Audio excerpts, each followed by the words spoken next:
Halo semuanya. Yuk kita mau memuji Tuhan lebih lagi untuk sembah Dia. Mari sama-sama kita naikkan pujian. Haleluya. Mari kita sembah puji Tuhan.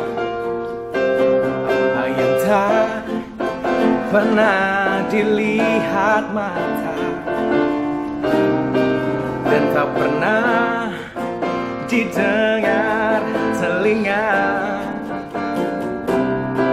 dan tak pernah timbul di dalam hati, semua disediakan bagi yang mengasihi Dia. Allah sanggup melakukan segala perkara, dulu, sekarang, dan selamanya. Kuasanya tidak berubah. Allah sanggup melakukan segala perkara, dulu, sekarang, dan selamanya. Kuasanya tak berubah.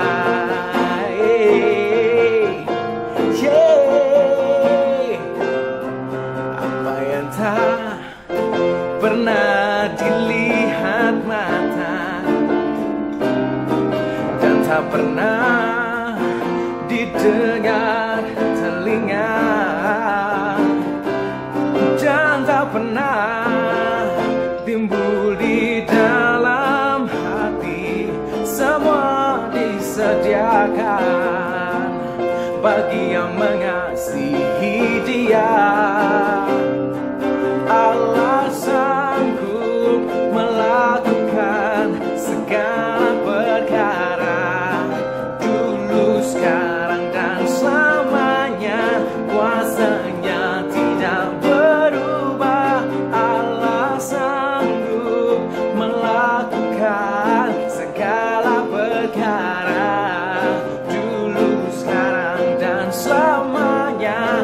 Kuasanya tak berubah. Allah sanggup melakukan segala perkara, dulu, sekarang, dan selamanya. Kuasanya tidak berubah. Allah sanggup melakukan segala perkara, dulu, sekarang, dan selamanya. Kuasanya tak berubah, dulu, sekarang, dan selamanya. Kuasanya tak berubah, dulu, sekarang, dan selamanya. Kuasanya tak berubah.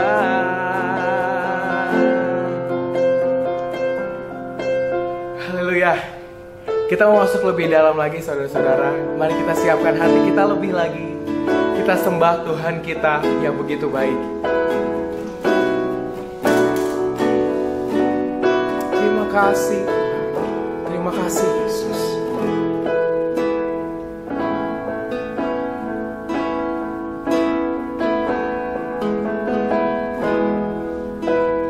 Hanya Kau Tuhan di hidupku. Kau berikan hidup yang baru. Darah-Mu menyucikan, pulihkan hatiku. Ku nyatakan Kaulah segalanya.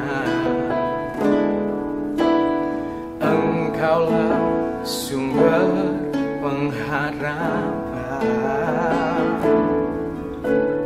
Kuasa-Mu sanggup menyembuhkan.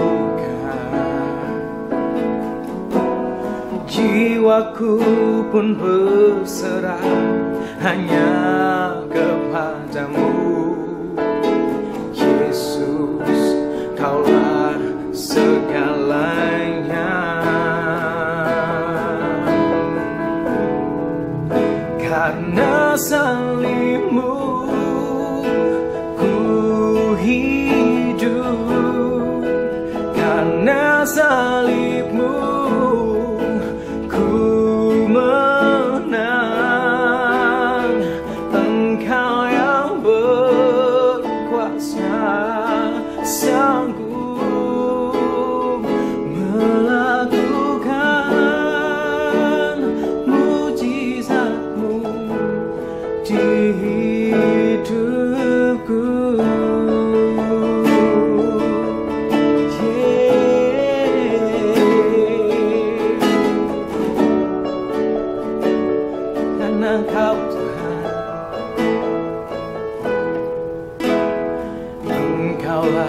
sumber pengharapan. Kuasa-Mu sanggup menyembuhkan. Jiwaku pun berserah hanya kepadamu. Yesus, Kaulah segalanya. Oh, karena salib-Mu ku hidup, karena salib-Mu ku menang. Engkau yang berkuasa, sanggup untuk melakukan mujizat-Mu. Karena salib-Mu ku hidup, karena salib-Mu ku menang. Engkau yang berkuasa, sanggup untuk melakukan mujizat-Mu. Engkau yang berkuasa, sanggup untuk melakukan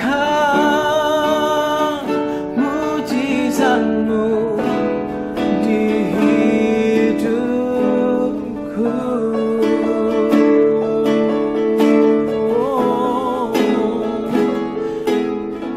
Yesus. Shalom Bapak Ibu Saudara sekalian, apa kabar? Masih kita mempelajari bersama tentang belajar percaya. Selama 3,5 tahun Yesus melatih, Yesus mengajar, mendidik murid-muridnya, terutama bagaimana mereka belajar percaya. Dari semua peristiwa Tuhan mengajar mereka belajar percaya.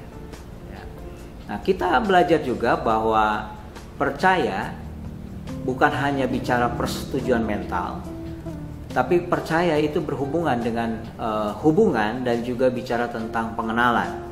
Nah, kita mau supaya iman dan percaya kita jangan hanya difokuskan, mungkin selama ini difokuskan dengan apa yang Tuhan bisa lakukan, doing-nya Tuhan, mujizat Tuhan, kemampuan Tuhan, atau kita hanya difokuskan iman kita kepada apa yang Tuhan bisa berikan, apa yang Tuhan miliki atau having-nya Tuhan.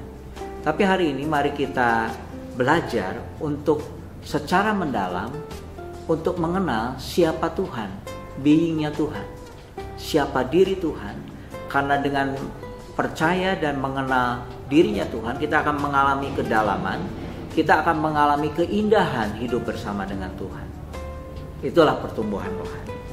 Nah, hari ini kita mari membaca bersama-sama dalam Kejadian pasal yang ketiga, ayat 1 dan selanjutnya. Ya. Adapun ular ialah yang paling cerdik dari segala binatang yang di darat yang dijadikan oleh Tuhan Allah. Ular itu berkata kepada perempuan itu, tentulah Allah berfirman, semua pohon dalam taman ini jangan kamu makan, buahnya bukan. Lalu sahut perempuan itu kepada ular itu, buah pohon-pohonan dalam taman ini boleh kami makan. Tetapi tentang buah pohon yang ada di tengah-tengah taman, Allah berfirman, jangan kamu makan ataupun raba buah itu, nanti kamu akan mati. Tetapi ular itu berkata kepada perempuan itu, sekali-kali kamu tidak akan mati. Tetapi Allah mengetahui bahwa pada waktu kamu memakannya, matamu akan terbuka dan kamu akan menjadi seperti Allah, tahu tentang yang baik dan yang jahat. Perempuan itu melihat bahwa buah pohon itu baik untuk dimakan dan sedap kelihatannya. Lagi pula pohon itu menarik hati mereka, memberikan pengertian. Lalu ia mengambil dari buahnya dan dimakannya dan diberikannya juga kepada suaminya. yang bersama-sama dengan dia dan suaminya pun memakannya. Saudaraku sekalian,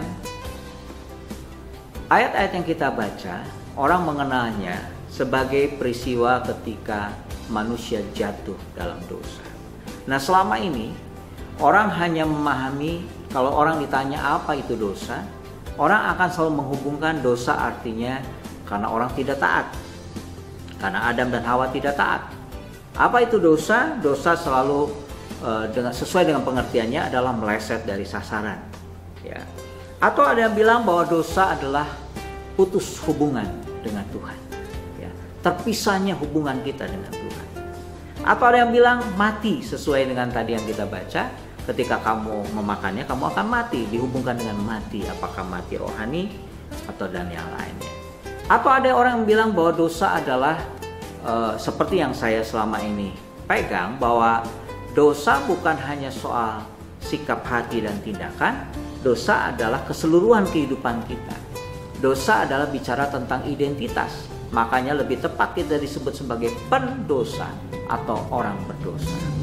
Nah, saudaraku sekalian, tidak taat, meleset, putus hubungan, mati, dan kita disebut sebagai pendosa atau bergeser dari statusnya atau apapun. Saya sebut itu adalah sebagai akibat dari dosa. Ya. Tidak taat, meleset dari sasaran, putus hubungan dan mati adalah akibat. Apa penyebabnya? Penyebab dari dosa adalah ketidakpercayaan. Jadi dosa, sebenarnya inti dari dosa adalah ketidakpercayaan. Karena seseorang tidak percaya, akibatnya dia tidak taat. Karena seseorang tidak percaya, akibatnya meleset dari sasaran. Karena Adam tidak percaya, dia terjadilah putus hubungan dengan Tuhan. So, perhatikan dari peristiwa tadi. Ular berusaha menggoda, berusaha meragukan firman Tuhan. Mulai dari percakapan tadi. Jadi sebenarnya saudaraku sekalian, yang membuat mereka jatuh ketika Adam dan Hawa, mereka percaya kepada apa yang dikatakan oleh si ular atau iblis.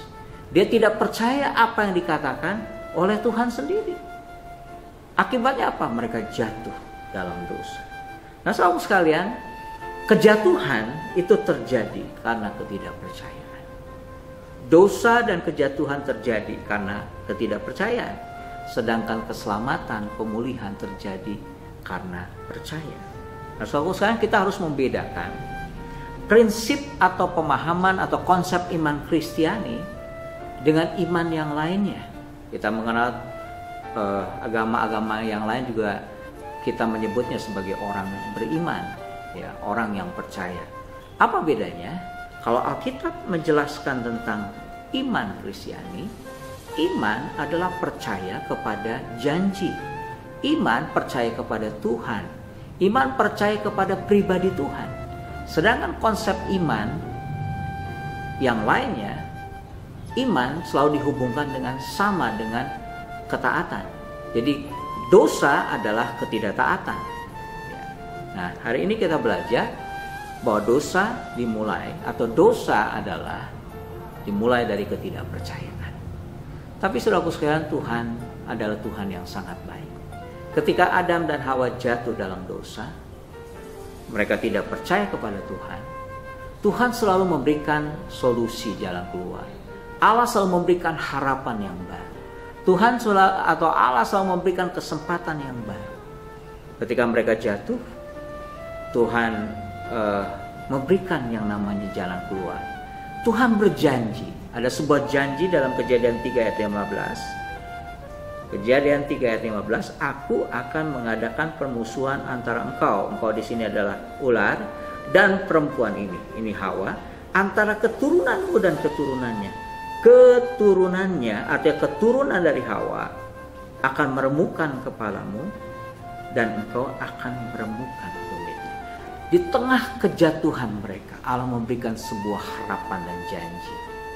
Tuhan berkata bahwa lewat keturunan perempuan ini dikatakan apa? Keturunannya akan meremukkan kepala ular ini. Saudaraku sekalian, sebuah janji.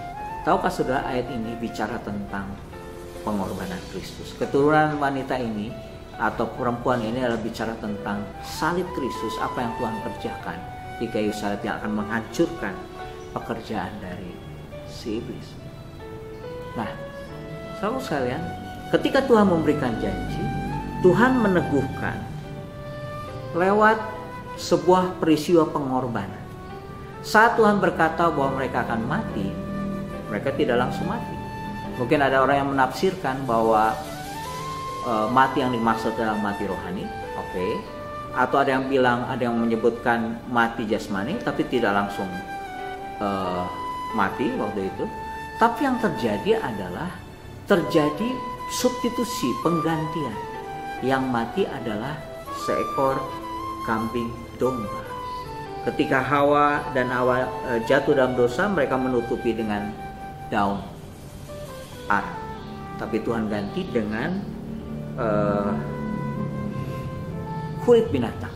Tentunya Tuhan tidak simsalabim dengan kulit binatang itu. Perlu terjadi yang namanya pengorbanan. Perlu terjadinya yang namanya penumpahan darah. Dan terjadilah Tuhan rubah dari daun menjadi kulit binatang. Tahukah saudara, Allah berjanji, Allah menyatakan secara auditori, bisa didengar. Dan tapi Tuhan bukan hanya secara auditori, secara visual Adam dan Hawa melihat bagaimana korban anak kambing domba itu dikorbankan. Tapi secara kinestetik ternyata bukan hanya bicara penggantian pakaiannya dari kulit binatang, tapi ada darah yang tercurah di situ. Saudaraku sekalian, sejak itu kita mengenal sebuah nubuatan tentang darah perjanjian. Sekali lagi saudaraku sekalian, kejatuhan terjadi karena ketidakpercayaan, tapi keselamatan atau pemulihan terjadi karena percaya kepada Tuhan. Di dalam pemahaman atau konsep Kristen, kita mengenal ada yang disebut dengan sola gratia, oleh karena anugerah, sola scriptura oleh karena firman, sola fide oleh karena iman, sola Christus artinya oleh karena Kristus. Nah, ada dikatakan oleh karena iman. Tuhan ingin kita datang kepada Tuhan dengan percaya. Nah, mari kita mulai mengevaluasi bagaimana dengan iman kita, saudara sekalian. Nah, ini yang saya perlu tegaskan. Fokus utama iman kita adalah merenungkan karya salib Kristus. Sama seperti Adam dan Hawa menerima janji akan ada keturunan dari wanita yang akan menghancurkan kepala ular, itu bicara tentang salib Kristus. Tapi kita yang sudah menerima pengorbanannya, kita selalu memandang kepada salib Kristus. Mari kita belajar percaya, bertumbuh dalam iman kita kepada Tuhan. Sekali lagi, manusia jatuh, manusia berdosa, bukan karena ketidaktaatan. Ketidaktaatan, meleset dari sasaran, putus hubungan dan mati, itulah akibat. Tapi sebabnya adalah percaya, ketidakpercayaan. Dan Tuhan memberikan solusi. Di bagian yang lain adalah percaya kepada Tuhan. Yohanes 3 ayat 16 berkata begini, karena begitu besar kasih Allah akan dunia ini, sehingga Ia memberikan, mengaruniakan, mengorbankan anak yang tunggal, supaya barang siapa yang percaya tidak binasa, melainkan beroleh. Barang siapa yang percaya. Apakah saudara percaya bahwa semuanya sudah diselesaikan lewat karya Kristus? Tuhan memberkati. Mari kita berdoa. Bapa, berkati kami semua yang mendengar firman ini, supaya kami terus mengizinkan Roh Kudus bekerja, memperkuat iman kami, supaya kami terus berjalan dengan iman. Terima kasih Tuhan. Terima kasih. Dalam nama Tuhan